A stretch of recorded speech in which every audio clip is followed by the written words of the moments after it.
हम रखेंगे आपको हर खबर से बाखबर। बाखबर रहने के लिए यूट्यूब में हमारा चैनल सब्सक्राइब करें, फेसबुक में हमारा पेज लाइक करें और विजिट करें हमारी वेबसाइट www.dailygbexpress.com। अस्सलाम वालेकुम नाजरीन, GB एक्सप्रेस न्यूज़ में शाहिद नदीम शाहिद आपकी खिदमत में हाजिर हूँ। दोस्तों, आपको पता है कि गिलगित बल्तिस्तान में पाकिस्तान तहरीक इंसाफ की हुकूमत बनी है और बाकायदा तौर पर जो है वो एक सेशन भी हुआ है, कैबिनेट का असम्बली का एक सेशन भी हुआ है और अब जो है आगे सिलसिला आगे बढ़ रहा है। इसी हवाले से आज हमने जहमत दी है डिप्टी स्पीकर जनाब नज़ीर अहमद एडवोकेट साहब को। नज़ीर एडवोकेट साहब, बहुत बहुत शुक्रिया आपके वक्त का। सबसे पहले आपको बहुत मुबारक है, आप डिप्टी स्पीकर जो है वो एज़ पाकिस्तान तहरीक इंसाफ के गिलगित बल्तिस्तान के लिए।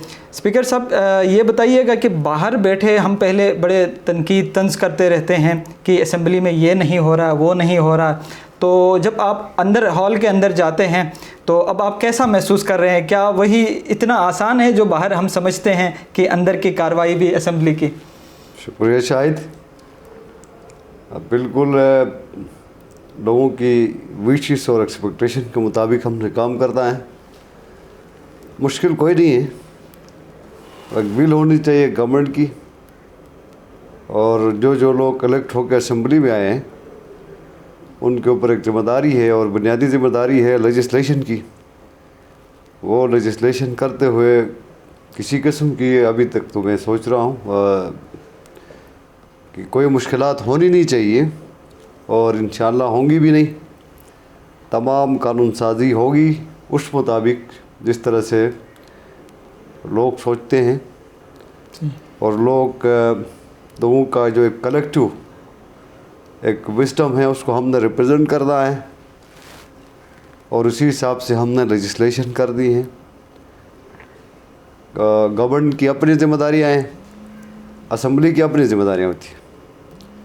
असम्बली का काम लेजिस्लेशन का होता है और गवर्नमेंट ने एग्जीक्यूटिव अथॉरिटी भी एक्सरसाइज करनी होती है, क्योंकि गिलगित बल्तिस्तान में पाकिस्तान तहरीक इंसाफ की गवर्नमेंट है और आपको पता है कि तकरीबन हमारे आउट ऑफ 25 नए लोग इस वक्त असम्बली के अंदर मौजूद हैं। नेक नीयती के साथ और मेहनत के साथ सही गवर्नमेंट काम कर रही है। CM साहब लगे हैं और सारी काबीना इस वक्त अपने अपने मुतल्लिका महकमों में मेहनत से काम कर रहे हैं। एडवोकेट साहब, आज आप और वज़ीर सयाहत अब्बास साहब, राजा अब्बास साहब, दोनों सदर पाकिस्तान से भी मिलकर आ रहे हैं। आपका पहली मुलाकात है बाज़ाब्ता तौर पर सदर से, तो इस हवाले से मैं चाहूँगा, ये एक ब्रेकिंग न्यूज़ भी है पूरे GB के लिए, गिलगित बल्तिस्तान के लिए, और जो हालिया दिनों में जो मसले मसाइल हैं, इस हवाले से किन उमूर पर आपकी बात हुई? कोई खुशखबरी, गुड न्यूज़ प्रेसिडेंट की तरफ से? जी शायद प्रेसिडेंट साहब ने मेहरबानी की, बहुत शॉर्ट टाइम में हमें वक्त दिया था मुलाकात के लिए। मैं और टूरिज़म मिनिस्टर राजा नासिर साहब मिले, तफसीली मुलाकात हुई। गिलगित बल्तिस्तान के ओवरऑल गवर्नेंस रिफॉर्म्स पे बात हुई सदर साहब से। टूरिज़म सेक्टर में हमारी गवर्नमेंट जिस तरह काम कर रही है उस पे बात हुई और ख़ास तौर पर गज़र के हवाले से गिलगित चित्राल एक्सप्रेस वे पे बात हुई और यही बात कल हमारे चीफ मिनिस्टर साहब ने मुलाकात की थी प्राइम मिनिस्टर साहब से, उधर भी उठाई है। आज मैंने प्रेसिडेंट साहब से भी यही बात की। एजुकेशन सेक्टर में रिफॉर्म्स पे बात हुई और प्रेसिडेंट साहब चूँकि पाकिस्तान तहरीक इंसाफ के पुराने आदमी हैं, सही पूरी यकीनदहानी कराई है प्रेसिडेंट साहब ने।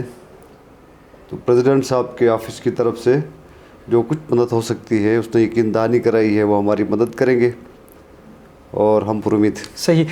जो डिस्ट्रिक्ट गज़र के हवाले से स्पेशली जो रोड है चित्राल एक्सप्रेस वे, इसमें कल भी CM साहब से भी आपकी स्पेशली इस पे बात हुई है, आज प्रेसिडेंट साहब से भी बात की है, तो कोई नई डेवलपमेंट, कोई गुड न्यूज़ मैं चाहूँगा स्पेशली इस पे, क्योंकि गज़र के अवाम को एक बड़ा मसला है ये रोड का। बिल्कुल मसला है शायद। हम कोशिश में हैं क्योंकि ये एक मेगा प्रोजेक्ट है, इसकी लागत कोई 17 बिलियन है। ये इसने PSDP में जाना है। इसका एक पोर्शन जो कि चित्राल चकदरा है उस पर काम हो रहा है। पिछली गवर्नमेंट ने इसको ड्रॉप किया था PSDP से। हमारे चीफ मिनिस्टर साहब भी कोशिश कर रहे हैं, मैं खुद भी कोशिश कर रहा हूँ। सही।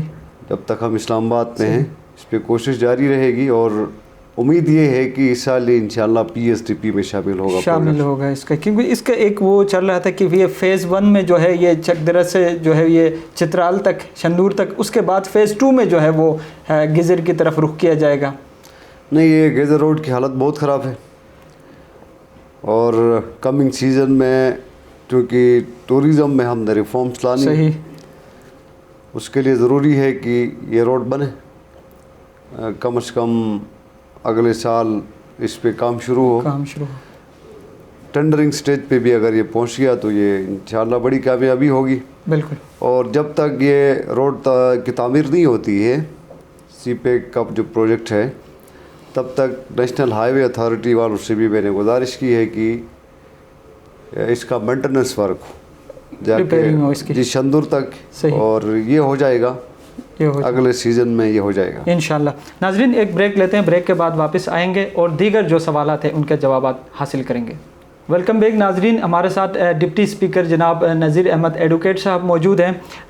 एडवोकेट साहब, अब असम्बली की तरफ आते हैं। जो इससे पहले जितने भी सेशन से हुए हैं, टेन्योर्स पूरे हुए हैं, उसमें मेरे ख़्याल से अभी कोई बुक भी आ रही है कि कितने सेशंस हुए हैं, किस किस ने अटेंड किए, कितने बिल पास हुए। तो आप भी असम्बली में कोई ऐसा कैटलॉग मेंटेन करेंगे कि जब टेन्योर पूरा होगा तो उस हवाले से पता चलेगा किसने कितने सेशन अटेंड किए हैं और परफॉर्मेंस कैसी रही है असम्बली की? वो पूरे रिकॉर्ड का हिस्सा होता है। सही। गिलगित बल्तिस्तान असम्बली एक ज़बरदस्त सोफिस्टिकेटेड इंतज़ाम के तहत चल रही है, वेल इक्विप्ड है।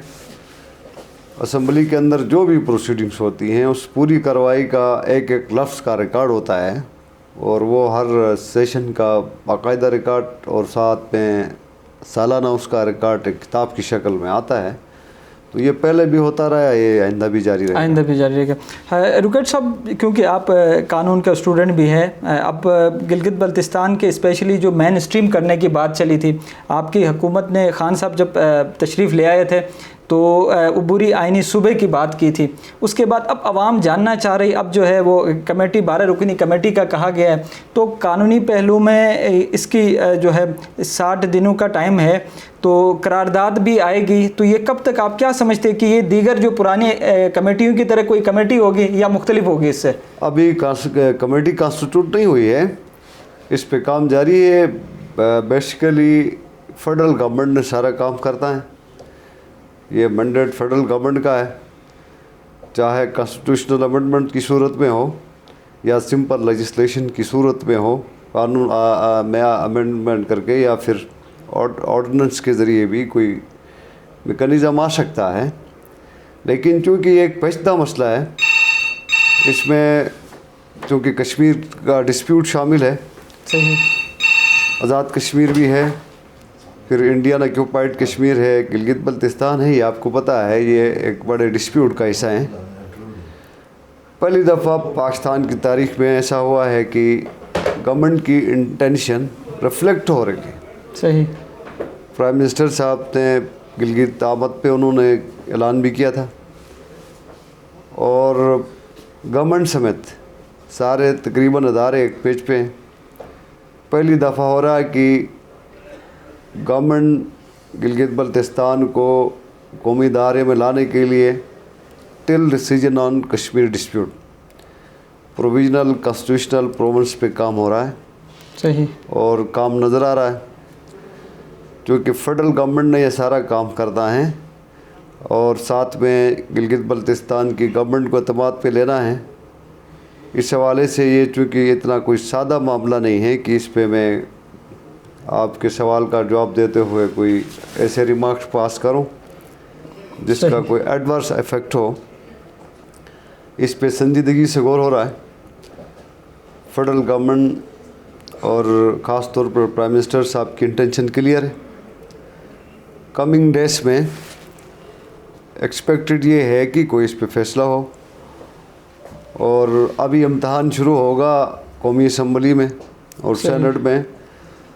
पाकिस्तान तहरीक इंसाफ के अलावा जो अपोजिशन की जमातें हैं, अगर तो हम कॉन्स्टिट्यूशनल अमेंडमेंट की तरफ जाते हैं तो हमें 2/3 मेजॉरिटी दरकार होगी सही कौमी असम्बली में और सेनेट में। तो ऐसे में अपोजिशन का भी इम्तहान होगा कि अपोजिशन वाले किस तरह रिएक्ट करते हैं। सही लेकिन जिस तरह का माहौल आजकल बना हुआ है, इस माहौल के अंदर मुझे इनकी नीयत से ये लगता है कि ये गिलगित बल्तिस्तान के अवाम के लिए कुछ देने के लिए शायद ना सोच रहा हूँ। अपोजिशन वाले ये इक़्तिदार में आने के अलावा और कोई एक्टिविटी इनकी मुझे नज़र नहीं आ रही है। सही ये अपने आप को एहतसाब से बचाने के लिए कोशिश में है, और फिर ये है कि किसी तरह से ये सही हुकूमत और इक़्तिदार के अंदर आ जाए। इसके अलावा इसके अलावा भी आप देख रहे हैं कि कौन से लेजिस्लेशन में जहाँ पे एक आम आदमी का फलाह होता है, कौमी असम्बली के अंदर, सेनेट ऑफ पाकिस्तान में अपोजिशन जमातों का कोई सीरियसनेस मुझे नज़र नहीं आता है। लेकिन जो गवर्नमेंट की तरफ से जो रोल अदा होना है, पाकिस्तान तहरीक इंसाफ की गवर्नमेंट इंशाअल्लाह अपना रोल पूरी तरह अदा करेगी और ईमानदारी से अदा करेगी। इलेक्शन भी आएंगे मार्च में, उम्मीद है कि इलेक्शन के बाद पाकिस्तान तहरीक इंसाफ अक्सरियत में आ जाए सेनेट में भी, तो उसके बाद कोई गिलगित बल्तिस्तान के हवाले से कोई फ़ैसले में आसानी होगी हुकूमत के लिए। जी बिल्कुल, ये अपोजिशन वालों को भी इसमें किरदार अदा करना होगा, क्योंकि आपको पता है कि पाकिस्तान पीपल्स पार्टी गिलगित बल्तिस्तान में इलेक्शन से पहले यही नारा लगा रही थी सही कि जी हम जब भी गवर्नमेंट में आएंगे हम गिलगित बल्तिस्तान को प्रोविजनल कॉन्स्टिट्यूशनल प्रोविंस बनाएंगे। सही इसी कार्ड पे ये खेलते रहे, ये सियासत करते रहे। सही और अब जब हम इस सोच की एग्जीक्यूशन की तरफ जा रहे हैं, सही तो गिलगित बल्तिस्तान के अंदर भी जो अपोजिशन की जमातें हैं, ख़ास तौर पर पाकिस्तान पीपल्स पार्टी, उसमें ये सीरियसनेस मुझे नज़र नहीं आता है। ये गिलगित बल्तिस्तान के अंदर, गिलगित बल्तिस्तान असम्बली के अंदर जिस तरह का रोल अपोजिशन को अदा करना है, सही वो रोल अदा करने में अपोजिशन जमातें, ख़ास तौर पर पाकिस्तान पीपल्स पार्टी क्यों हिचकिचा रही है, सही इसका जवाब ज़रूर पूछें उनसे। स्पीकर साहब, जो गिलगित बल्तिस्तान में अभी आपको भी पता है, रोज़ हम देखते हैं मसाइल का जो है, मसलों का एक अनभार है, जिसमें बिजली का इशू है, हेल्थ का इशू है, एजुकेशन के मसले मसाइल हैं। तो आप क्या समझते हैं कि फिल फॉर एमरजेंसी में आपकी हुकूमत को किन इश्यूज़ को तरजीह देना चाहिए, किन इश्यूज़ को पहले मरहले में हल करना चाहिए? गवर्नमेंट की तरफ से तो ऑलरेडी ये बताया गया है कि प्रायोरिटीज़ क्या हैं। मसलन हेल्थ का सेक्टर है जिस पे हमने काम करना है। सही तो ऑफ हेल्थ के सेक्टर में जो अभी शॉर्ट टर्म में हो सकता है उस पे हम कोशिश कर रहे हैं। जितनी डिफिशेंसीज हेल्थ सेक्टर के अंदर हैं उसको पूरा करने की कोशिश कर रहे हैं, और बहुत सारी जगहों में ये कमी पूरी हो रही है। आपने बिजली का सवाल पूछा। अब ये ऐसी कोई कमोडिटी तो नहीं है जो हम बाज़ार से उठा के लोगों के घरों में हम पहुँचा दें। ये एक लॉन्ग टर्म एक स्ट्रेटजी होती है गवर्नमेंट की। इस पे कल सीएम साहब ने प्राइम मिनिस्टर साहब से भी खसूसन बात की है। गिलगित बल्तिस्तान के अंदर बहुत बड़ा पोटेंशियल है हाइड्रो में। पावर सेक्टर में काम करके हम न सिर्फ गिलगित बल्तिस्तान और पाकिस्तान को हम एनर्जी दे सकते हैं, क्लीन एनर्जी, सस्ती एनर्जी, बल्कि ये हम एक्सपोर्ट करके बहुत सारा पैसा कमा के मुल्क के अंदर खुशहाली आ सकती है। सही। तो इस पे इंशाल्लाह काम होगा नियर फ्यूचर। पावर पे प्राइम मिनिस्टर साहब की अपनी खुसूसी दिलचस्पी है, पावर सेक्टर में काम होगा। इसके अलावा टूरिज़म सेक्टर में नेक्स्ट ईयर से आपको रिफॉर्म्स नज़र आएंगे, और ऐसे रिफॉर्म्स नज़र आएंगे जो पहले कभी नहीं हुए। सही। और ये कोई 5 साल बाद की बात पे नहीं कर रहा हूँ, ये इंशाल्लाह अगले साल से ही आपको काम होता हुआ नज़र आएगा। स्पीकर साहब, आखिरी सवाल, आप ज़ाहिर बात है जब स्पीकर साहब नहीं होते हैं, आप पूरे हाउस के इंचार्ज होते हैं, तो आप टाइम जो है अपोजिशन और हुकूमत में जो टाइम का जो फैक्टर है वो आप इक्वल टाइम डिस्ट्रीब्यूट करेंगे? ज़ाहिर बात है, देखिए स्पीकर डिप्टी स्पीकर का जोधा होता है, सही, ये एक अनबाइस्ड अप्रोच के साथ हमने उसको चलाना होता है। ठीक है, क्योंकि हमारे सामने अपोजिशन वाले हों या हुकूमती बेंच जिसमें बैठे मेंबरान, सब बराबर हैं। हमारा काम असम्बली को चलाना है। ठीक है, उस हाउस के हम कस्टोडियन हैं। सही। और मैं पहले भी बताता रहा हूँ कि एक गैर जानिबदार हमारा रोल होगा इंशाल्लाह, और सुपरमेसी ऑफ लेजिस्लेचर हम इंशाल्लाह इंश्योर करेंगे, और एक अकाउंटेबिलिटी का एक जो तस्वर है जमहूरियत के अंदर, सही, सारे इदारों को अकाउंटेबल होना होता है बिफोर दी पार्लियामेंट।